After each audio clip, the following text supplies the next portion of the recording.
Hello दोस्तों, मैं Ramhit right way chemistry के यूट्यूब चैनल पे आप सबों का स्वागत करता हूं। आज के लेक्चर में हम लोग एनसीईआरटी रासायनिक बलगतिकी केमिकल काइनेटिक्स के पाठनिहित प्रश्न को कवर करने वाले हैं। तो आप यदि एनसीईआरटी प्रश्नावली को बनाते हैं तो यह वीडियो आपके लिए बहुत ही उपयोगी है। निश्चित रूप से इसे देखिए और एनसीईआरटी पाठनिहित के प्रश्न को बनाइए, सीखिए, समझिए और सिचुएशन देखिए। एनसीईआरटी ने पाठनिहित का सबसे पहला प्रश्न पूछा है इस टॉपिक के लिए। भाई वो प्रश्न क्या है? तो वो प्रश्न है कि एक रिएक्टेंट प्रोडक्ट में तब्दील होता है। अभिक्रिया के लिए अभिकारक की सांद्रता 0.03 m से 25 मिनट में परिवर्तित होकर 0.02 m हो जाती है। औसत वेग की गणना सेकेंड तथा मिनट दोनों इकाइयों में ज्ञात करिए। सेकेंड इकाई में भी कैलकुलेट करना है और मिनट इकाई में भी कैलकुलेट करना है।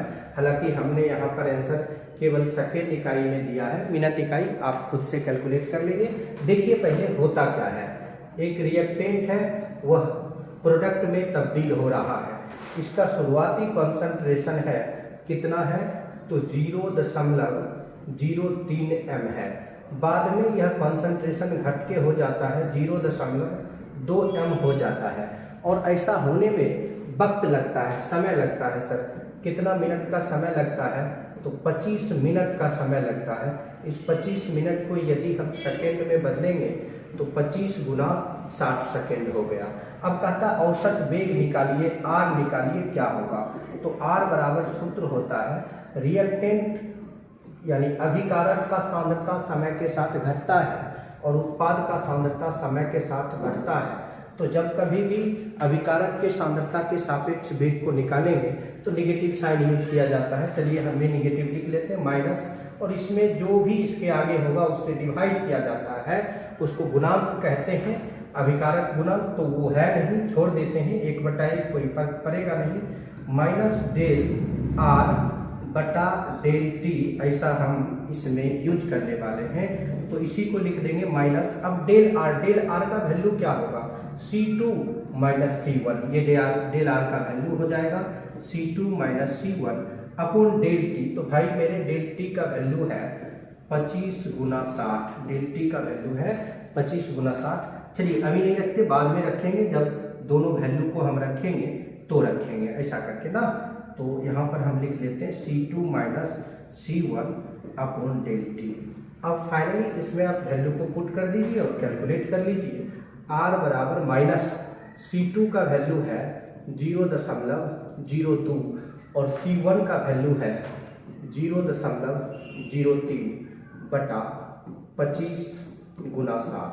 अब इसे इजी वे में हम सॉल्व करेंगे, माइनस और यहाँ पर ये होगा माइनस 0.01 बटा 25 गुना 60। अब सर माइनस माइनस देख लो, प्लस हो गया 0.01 बटा 25 गुना 60, ऐसा हो चुका है ना। अब इसे आप सॉल्व करिए और आप अपने आंसर को पाइए। जैसे इस पॉइंट को उड़ा लेंगे तो नीचे 100 हो जाएगा। सर फाइनली होगा क्या? 1 बटा 25 छकें 150, अच्छा 1 0 पहले से भी है, गुना 100। अब इसे हम सॉल्व करेंगे और सॉल्व करने के बाद देखेंगे आंसर मैच करता है या नहीं करता। बिल्कुल करेगा सर, आसानी से आप कर सकते हो। 1 बटा 15 गुना 10 पर पावर कितना? 4। इसको आप लिख लीजिए 1 बटा 15 गुना 10 पर पावर माइनस 4। नीचे से ऊपर चला गया, माइनस 4 हो गया। अब 1 में भाग लगेगा नहीं, 100 बना लीजिए। 100 बटा 15 यानी 100 से गुना और 100 से भाग करेंगे। तो 100 से जब भाग करेंगे तो 10 पर पावर माइनस 2 ऊपर चला जाएगा, 10 पर पावर माइनस 6 हो जाएगा।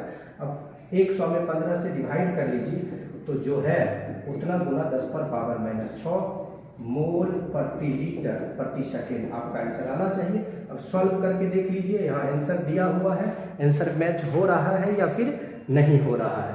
मिनट इकाई में कहता है कैलकुलेट करो, तो भाई मेरे जब मिनट इकाई में आपको कैलकुलेट करना है तो 25 मिनट रख दीजिए। टाइम जो 25 गुना 60 सेकेंड कर रहे हैं उसको केवल किस में छोड़ देना है? मिनट में छोड़ देना है। चलिए एनसीईआरटी के पाठनिहित के दूसरे प्रश्न की ओर चलते हैं और देखते हैं दूसरा प्रश्न क्या है। दूसरा प्रश्न भी बिल्कुल इसी बेस के ऊपर है प्रश्न है सर कि एक ना अभिकारक है 2A और ये बनाता है उत्पाद, बना लेते हैं उत्पाद। कहता है कि भाई इसका इनिशियल कॉन्सेंट्रेशन, शुरुआती सांद्रता 0 कितना है, तो 0.5 मोल प्रति लीटर है, जो 10 मिनट के बाद कितना रह जाता है, 0.4 मोल प्रति लीटर रह जाता है। C2 का वैल्यू हो गया 0.4 मोल प्रति लीटर। टाइम कितना लगा सर, तो टाइम लगा 10 मिनट। इस बार हमारा आंसर मिनट यूनिट में ही है, तो मिनट यूनिट में ही छोड़ देंगे। कहता है इसके लिए बताओ रेट क्या होगा, R is equal to minus 1/2। अरे भाई 1/2 कहाँ से आ गया, अभिकारक गुणांक हो गया 1/2, तो यहाँ पर 2 था तो 1/2 कर दिया, यहाँ 5 रहता तो 1/5 करते, यहाँ 50 रहता तो क्या करते 1/50 कर देते, गुना डेल A/डेल T। अब इसी को हम लिख सकते हैं R बराबर -1/2 गुना C2 माइनस C1 बटा डेल T। अब जिसका जो वैल्यू है रख लो सर, हम भी रख देते हैं, R बराबर -1/2 गुना वैल्यू ऑफ C2 का वैल्यू है 0.4, तो 0.4 माइनस C1 का वैल्यू है 0.5 का होल बटा डेल T का वैल्यू है 10। R बराबर -1/2 गुना 0.1/10। सर इस पॉइंट को रहा नीचे 100 आ गया। अब आप इसे सॉल्व कर लीजिए। अच्छा माइनस माइनस मेरे भाई ये भी माइनस में आएगा, तो माइनस माइनस अगला लाइन जो है वो प्लस में हो जाएगा, प्लस 1/200। अब इसे सॉल्व करिए और देखिए आपका आंसर 0.005 मोल प्रति लीटर प्रति मिनट आता है या नहीं। आप अगर कैलकुलेशन करने में सफल होंगे तो आंसर भी आपका बिल्कुल प्राप्त होगा। चलिए एनसीईआरटी के तीसरे पाठनिहित प्रश्न की ओर चलते हैं और देखते हैं कि एनसीईआरटी ने तीसरा पाठनिहित प्रश्न क्या पूछा है, क्या है, देख तो ले जरा। तो चलिए आ जाते हैं तीसरा प्रश्न के ऊपर। तीसरा प्रश्न बेहद ही आसान प्रश्न है। इसमें कहता है अभिक्रिया की कोटि क्या है। देखो सर, आपने वेग नियम के जरिए वेग इक्वेशन लिखना सीख लिया, वेग समीकरण, और वेग समीकरण में अभिकारक के सांद्रता के घात के योगफल को अभिक्रिया की कोटि कहते हैं, ऐसा कोटि का डेफिनेशन है। तो सबसे पहले हम वेग समीकरण लिख लें। प्रश्न में दिया गया है R बराबर K इंटू A पर पावर 1/2 इंटू B पर पावर 2। कहता है इसका कोटि क्या होगा, बाकी क्या लिखा हुआ है उससे कोई मतलब नहीं है सर। वेग नियम में अभिकारक के सांद्रता के घात के योगफल को अभिक्रिया की कोटि कहते हैं। तो 1/2 प्लस 2, अब 1 में 2 से भाग दे दो, 0.5 प्लस 2 इज इक्वल टू 2.5, यानी इसका अभिक्रिया का कोटि जो है वह 2.5 होगा। इसी प्रकार से मान लीजिए कुछ और रहता, जैसे मानिए क्वेश्चन रहता R बराबर K इंटू P पर पावर -2 इंटू Q पर पावर प्लस 5/2, इसका कोटि निकालना होता। सर इसके कोटि के लिए हम क्या करते, जोड़ लेते, क्या करते, तो -2 प्लस 5/2। अब जोड़ के देख लेते, जो आता वो अभिक्रिया का कोटि हो जाएगा। तो अभिक्रिया का कोटि निकालना एक आसान काम है।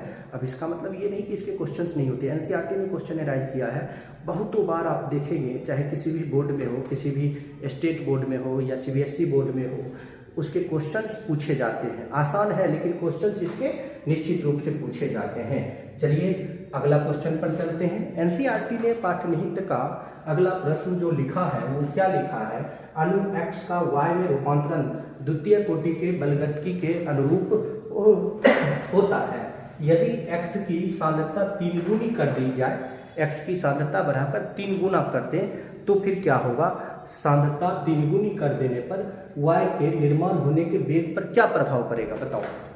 सर कहता है कि x से y बनता है किसके अनुसार, द्वितीय कोटि के अनुसार। ठीक है, द्वितीय कोटि के अनुसार बन रहा है, हम भी बनने देते हैं आराम से। अब इसके बाद हम क्या करने वाले हैं, तो ध्यान से समझिए। कहता है साथ ही साथ कि इसकी सांद्रता 3 गुनी कर दी जाए, x की सांद्रता बढ़ाकर 3x कर दिया जाए, ऐसा क्वेश्चन में बोला जा रहा है। तो y के निर्माण होने का दर पर क्या प्रभाव पड़ेगा, देख लो सर। x जिस रेट से खत्म होगा y उसी रेट से बनेगा, क्योंकि समीकरण बैलेंस है और बैलेंस करने के लिए कहीं कुछ लगाना नहीं है। तो हम सबसे पहले इसका वेग समीकरण लिखेंगे कि r बराबर k into X to the power 2। अरे भाई वेग समीकरण लिखते हैं ना, r बराबर k into C to the power n। यहाँ c सांद्रता x का है, पावर द्वितीय कोटि है तो 2 रख दिया। अब इसलिए r1 बराबर, r1 हमने इसलिए कर दिया कि अब सांद्रता को x से बढ़ाकर क्या कर देना है सर, 3x कर देना है। तो k into 3x to the power 2 कर लेंगे। सो फाइनली r1 बराबर k इंटू, अब देखिए 3 का स्क्वायर बाहर निकाल लें, चलिए सर उसको बाहर निकाल लेते, 3 का स्क्वायर 9 हो जाएगा, गुना k into X to the power 2 आ जाएगा। इसलिए r1 बराबर 9 गुना 8। अब देखो नया जो अभिक्रिया का रेट आ रहा है वो पहले वाले अभिक्रिया के रेट से 9 गुना है, तो हम क्या लिख सकते हैं, हम लिख सकते हैं अतः वेग 9 गुना बढ़ेगा। 9 गुना क्या होगा, बढ़ेगा। क्या बढ़ेगा सर, तो वेग बढ़ेगा। ऐसे ही करके आप इस प्रश्न को बना सकते हैं। ये एनसीईआरटी पाठ्यनिहित का चौथा प्रश्न था। एनसीईआरटी पाठ्यनिहित के 5वें प्रश्न की ओर चलते हैं और एनसीईआरटी पाठ्यनिहित का 5वां प्रश्न प्रथम कोटि अभिक्रिया से रिलेटेड है। एक प्रथम कोटि की अभिक्रिया का वेग स्थिरांक कितना है, कितना है सर, तो इसका वेग स्थिरांक है, वेग स्थिरांक का सिंबल के आप रखते हो 1.15 गुना 10 पर पावर -3 प्रति सेकेंड है। देखो प्रति सेकेंड मात्रक से भी पता चल जाएगा, बहुत बार ना अभिक्रिया की कोटि नहीं लिखा हुआ रहेगा, तो वेग स्थिरांक के मात्रक से ही आपको डिसाइड करना है कि भाई मेरी अभिक्रिया की कोटि है क्या, ठीक है ना। तो चलिए देखते हैं इस अभिक्रिया में अभिकारक की 5 ग्राम मात्रा घटकर 3 ग्राम होने में कितना समय लगेगा। शुरुआती मात्रा को r0 मानते हैं, हम a भी मानते हैं, इसे हम कर लेते हैं 5 ग्राम। अंतिम मात्रा को आप r मानते थे, जिसे हम लोग क्लास में a-x भी किए थे, ये मात्रा है 3 ग्राम। होने में कितना समय लगेगा ये बताइए। तो सर आपके पास एक सिंपल सा सूत्र है प्रथम कोटि अभिक्रिया के वेग स्थिरांक का। क्या सूत्र है, k बराबर 2.303 बाई टी लॉग a बटा a-x। जो r के फॉर्मेशन में लिखते हैं वो लिखेंगे r0 बटा r, ऐसा सिचुएशन। अब इन सभी वैल्यू को हमने रख देना है सर, तो k बराबर 2.303 बाई टी, भाई मेरे पहले k का तो वैल्यू रख लें, k का वैल्यू है 1.15 गुना 10 पर पावर -3 बराबर 2.303 बाई टी लॉग a का वैल्यू 5, a-x का वैल्यू 3।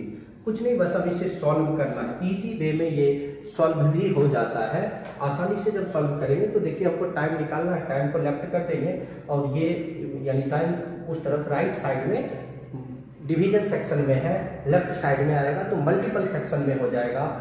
ये वेग स्थिरांक का वैल्यू लेफ्ट साइड में मल्टीपल सेक्शन में है, राइट साइड में जाकर डिवीजन सेक्शन में चला जाएगा। तो फाइनली लिख सकते हैं t बराबर 2.303 बटा 1.15 गुना 10 पर पावर -3, भाई मेरे, फिर log 5 बटा 3, log m बटा n को क्या लिखते हैं, log m माइनस n, तो log 5 माइनस log 3।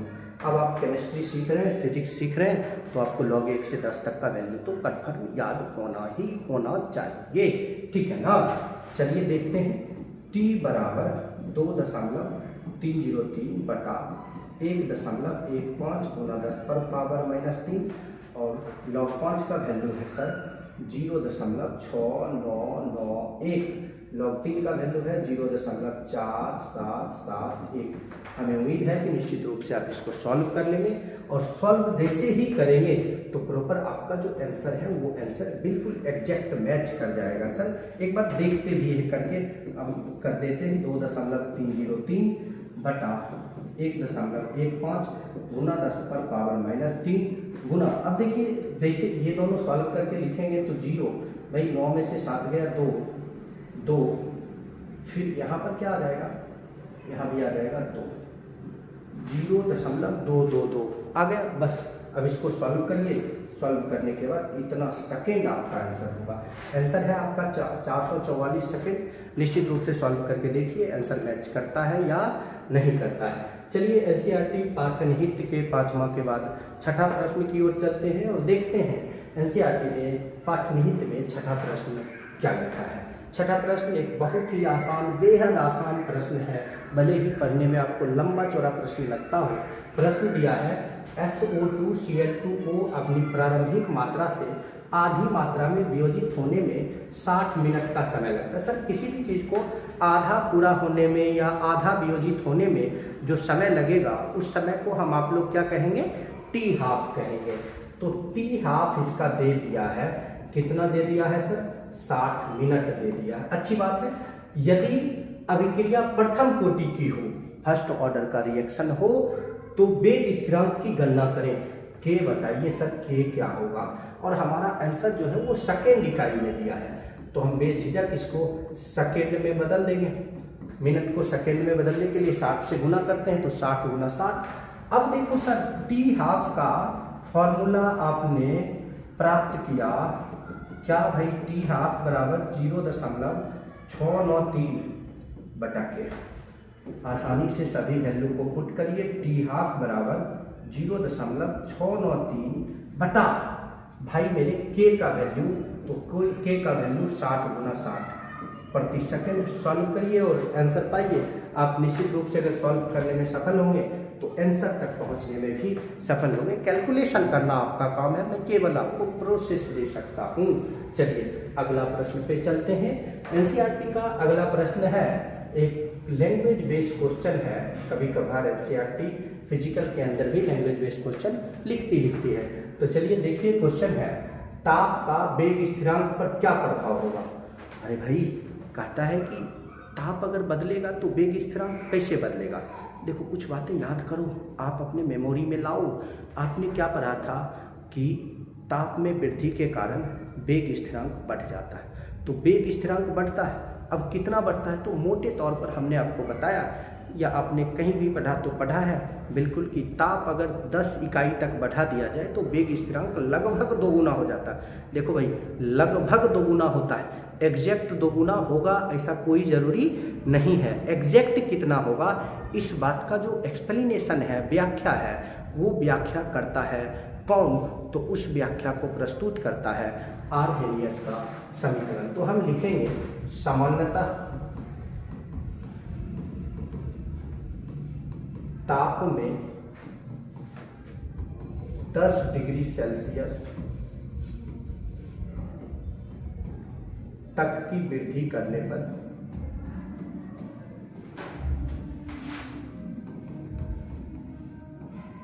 वेग स्थिरांक लगभग 2 गुना हो जाता है।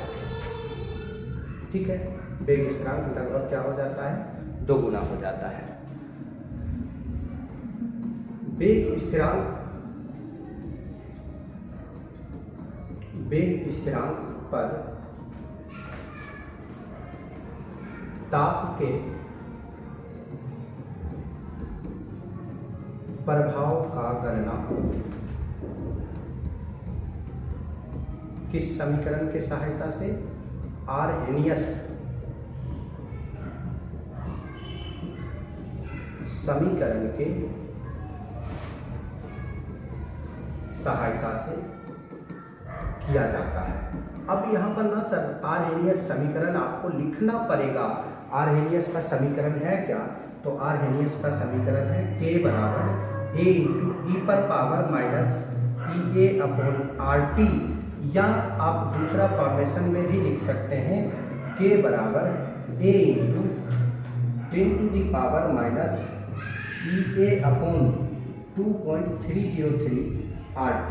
दोनों में से जो फॉर्मेशन आपको अच्छा लगे लिख दीजिए। ये आर्हेनियस के समीकरण के माध्यम से अभिक्रिया के वेग स्थिरांक पर पड़ने वाले ताप के प्रभाव को दर्शाया जाता है। चलिए एनसीईआरटी के अगले प्रश्न की ओर चलते हैं। एनसीईआरटी का अगला प्रश्न बहुत ही शानदार सा प्रश्न है कि परम ताप 298 केल्विन में 10 केल्विन की वृद्धि कर देने पर रासायनिक अभिक्रिया का वेग 2 गुना हो जाता है। देखिए वेग 2 गुना तभी होगा जब वेग स्थिरांक 2 गुना होगा, तो कहता है सक्रिय ऊर्जा की गणना करें, ई ए निकालिए। देखिए मैं पूरा प्रोसेस आपको दे देता हूँ, सोल्यूशन आप करके चेक कर लेना। T1 पहला टेम्परेचर है 298 केल्विन, इस समय पर वेग स्थिरांक K1 का वैल्यू x मान लेते हैं। T2 में हम 10 केल्विन की वृद्धि करते हैं तो 298 प्लस 10 जैसे ही करेंगे सर तो कितना केल्विन हो जाएगा, 308 केल्विन, और इस टाइम पर वेग स्थिरांक दोगुना हो जाता है, यानी K2 2x हो जाता है। तो कहता है ई ए निकालो, सक्रिय ऊर्जा निकालो। सर आपके पास आपने एक फॉर्मूला पर रखा है लॉग K2 बटा K1 बराबर ई ए बटा 2.303 R इंटू 1 बटा T1 माइनस 1 बटा T2। अब वैल्यू को हमें इसमें रख के सॉल्व कर देना है।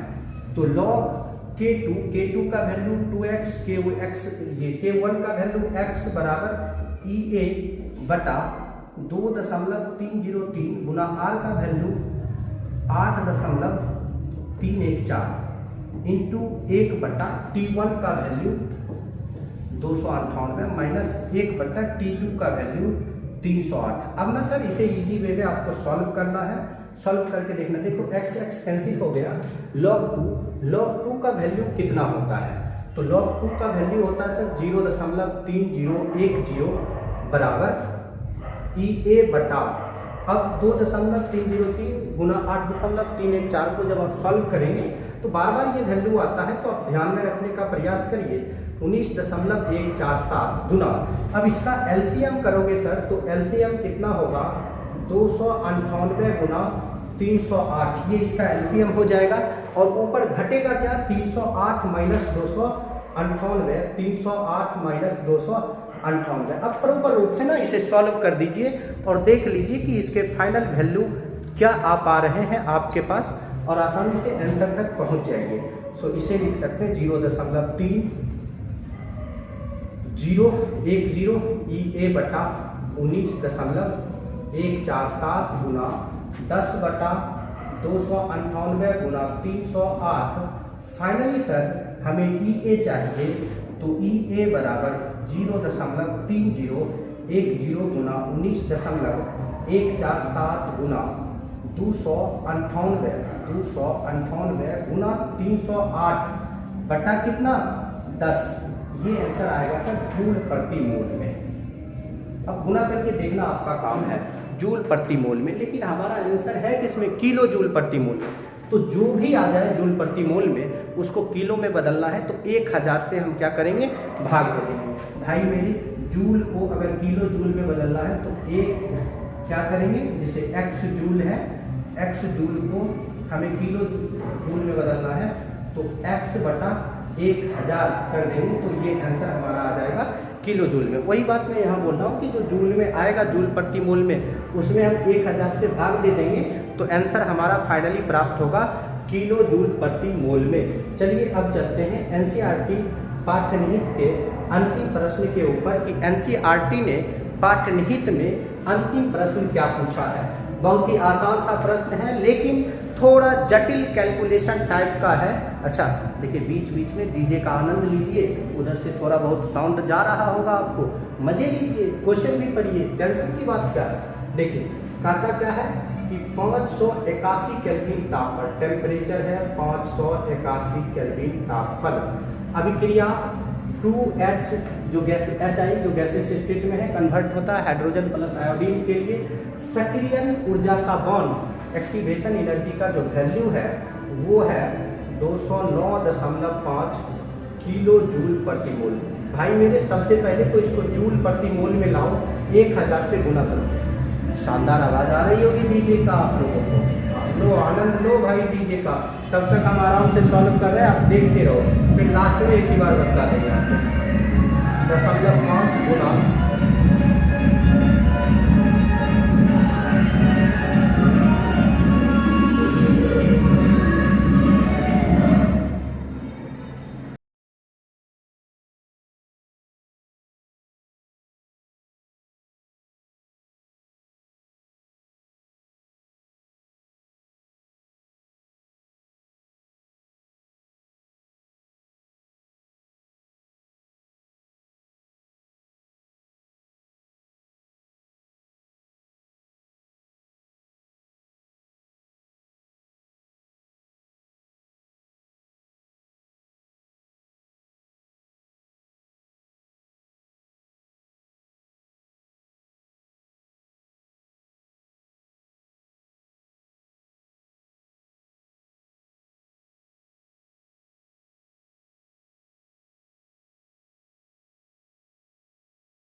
चलिए अब बातें यहाँ डिस्कस कर लेते हैं, अंततः मौन व्रत को ख़त्म किया जाए। बहुत मौन व्रत हुआ, डीजे का आनंद आप लोग खूब लिए। 10 टू दी पावर 0.83 को हम क्या लिखेंगे, एंटी लॉग 0.83। भाई मैंने देखो एंटी लॉग 0.83 का वैल्यू दिया हुआ है 6 कितना दिया हुआ है 6.76। तो हम भी ना उस वैल्यू को रख देंगे, हम भी उस वैल्यू को मज़े में रखेंगे आराम से बिना टेंशन के, और रख के देखेंगे कि उसका आंसर कितना है। 1/6.76 गुना 10⁻⁻18। अब उम्मीद है कि आप एक में 6.76 से भाग देकर चेक करके देख लेंगे कि आपका आंसर मैच करता है या नहीं करता है। तो अभी आप मेरे दोस्त देख रहे थे एनसीईआरटी पाठनिहित क्वेश्चन का सॉल्यूशन। आप चाहते हैं कि इसी प्रकार से एनसीईआरटी का चैप्टर वाइज टॉपिक वाइज आपको सॉल्यूशन मिले, तो जुड़िए हमारे यूट्यूब चैनल से। आपका अपना यूट्यूब चैनल है right way chemistry YouTube channel, जहां पर हम लोग बात करते हैं एनसीईआरटी रिलेटेड सारे क्वेश्चंस के ऊपर, ठीक है ना। अब नेक्स्ट लेक्चर जो आने वाला है वो इसी चैप्टर का एक्सरसाइज का लेक्चर आएगा बहुत जल्द, वो भी आपके सामने दे दिया जाएगा। थैंक यू, धन्यवाद।